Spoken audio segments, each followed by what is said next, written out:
Have you ever wondered why some people remain calm in the face of adversity while others crumble under the slightest pressure?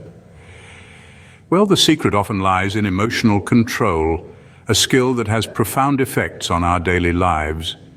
From the way we react to criticism to how we handle stress, emotional control can be the difference between a tranquil mind and a turbulent one. Now let's delve into the world of Stoicism, an ancient philosophy that champions emotional resilience and control. Stoicism has been around for centuries, teaching us that tranquility comes from understanding and managing our emotional responses. It's a philosophy that encourages us to take charge of our emotional state instead of letting external circumstances dictate how we feel. In this journey, we'll be exploring 10 Stoic principles. These principles offer us a roadmap to navigate our emotional landscape, allowing us to gain control over our reactions and responses.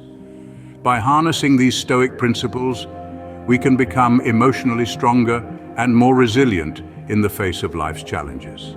The first principle of Stoicism is understanding what is within your control. Picture a bustling office, a hive of activity.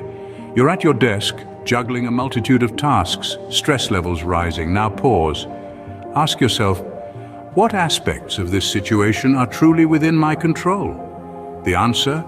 Your actions, your responses, your attitude, the pile of work, not entirely within your control. Your colleague's mood, definitely not in your control. This is where the principle of Stoicism steps in. It urges you to focus on your sphere of influence, to channel your energy into areas where you can make a difference. It's about acknowledging that while you can't control the external world, you can control your internal world. Consider a difficult person in your life. You can't change their behavior, but you can change how you react to them. That's within your control.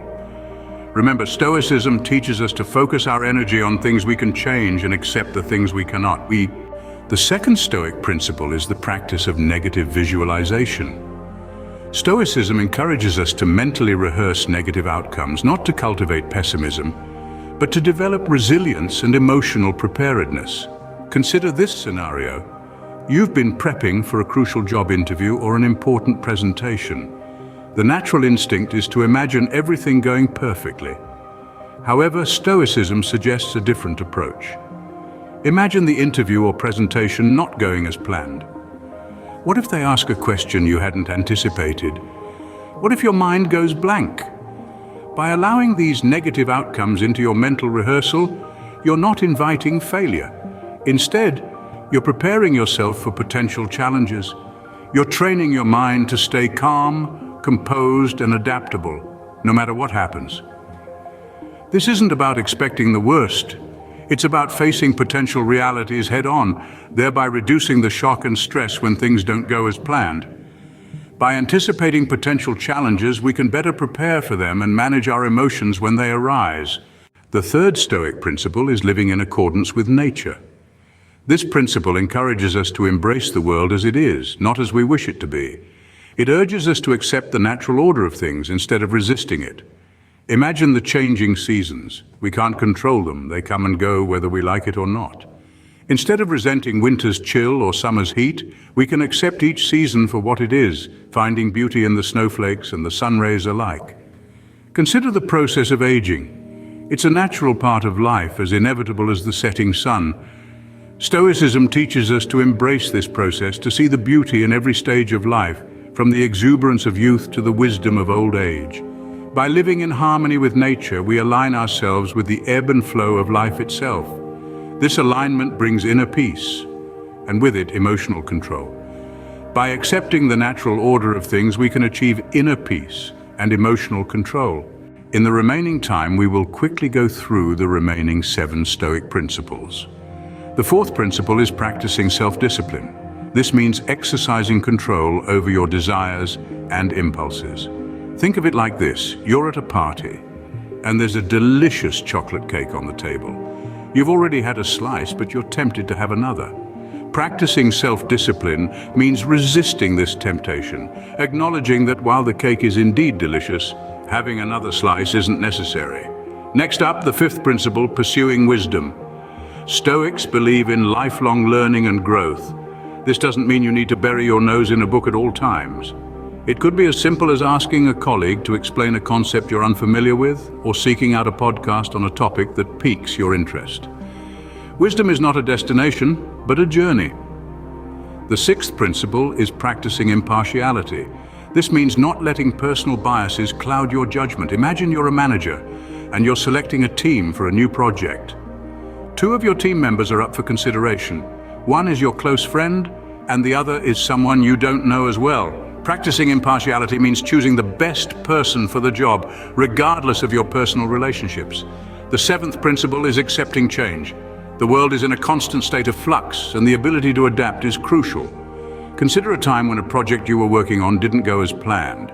Instead of resisting the changes, accepting them and adapting your plans accordingly is the Stoic way. Practicing courage is our eighth principle. Courage isn't just about bravery in the face of physical danger, it's about standing up for what you believe in, even when it's uncomfortable or unpopular. Let's say you witness a colleague being treated unfairly. Courage is stepping in and speaking up, even if it's easier to stay quiet. The ninth principle is cultivating a sense of duty. This means taking responsibility for your actions and their consequences.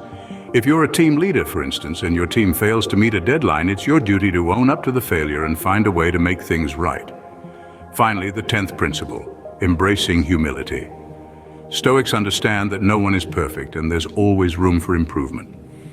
If you've just given a presentation and someone offers constructive criticism, embracing humility means accepting their feedback with grace and using it to improve. These principles, when practiced regularly, can help us achieve emotional control and resilience. So how can we apply these Stoic principles in our everyday lives? Well, we begin by acknowledging what's within our control and letting go of what's not. We practice negative visualization to prepare ourselves for any situation. We strive to live in accordance with nature, accepting life as it comes and not as we wish it to be. And we follow the remaining principles, each one a guidepost on our path to emotional control. These principles aren't just theoretical constructs, they're practical tools we can use every day. They help us to navigate the rough seas of our emotions, to stay calm amidst the storm. They provide us with a framework for understanding our feelings and reactions, allowing us to respond rather than react. And remember, this is a journey. It won't happen overnight. But with persistence and practice, we can gain greater emotional control and live more fulfilling lives. Remember, Stoicism isn't about suppressing emotions, but about understanding and controlling them. So let the journey of emotional control begin today with these 10 Stoic principles.